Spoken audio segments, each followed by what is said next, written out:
চলো আজকে তোমাদের সঙ্গে শেয়ার করি বুক চিরে হৃৎপিণ্ড বের করার মতো এক চাবির গল্প। নিজের অনেক ইচ্ছে ছিল যে একটা বাড়ি হবে, কিন্তু এই চাবির স্বপ্ন কিন্তু আমি কোনোদিনও দেখিনি।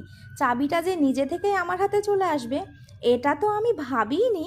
তার উপরে কিন্তু অন্যেরাও কল্পনা করতে পারেনি যে এই চাবির মালিক আমি এত তাড়াতাড়ি হয়ে যাব। ফেসবুক মামা কিন্তু চায় আমাদের ট্রেন্ডিং ভিডিও দেখাতে, কিন্তু নিজের গল্প কথায় যদি সত্যি করে বানিয়ে একটু বলা যায়, তোমাদের সঙ্গে শেয়ার করা যায়, সেটা কি ট্রেন্ডিং ভিডিও হতে পারে? যদিও বা হয়ে যায়, তবে শেয়ার তো হবে এই ভিডিও, আমি বুঝতেই পারছি। তো তোমরাও একটু বেশি বেশি করে ভালোবাসা দিয়ে শেয়ার করে, লাইক করে, কমেন্ট করে পাশে থেকো। আর এই ফুলগুলো কেমন লাগছে তোমরা অবশ্যই জানিও। আমার সামনে থানার ফুল এত সুন্দর, এত সুন্দর যে দেখে মনটা ভরে যায়। আশা করছি আমার ফুলগুলো দেখে তোমাদেরও মনটা ভরে যাচ্ছে। তো আজকের মতো এই পর্যন্ত, পরের ভিডিও নিয়ে আবার আসবো। Tata, good night.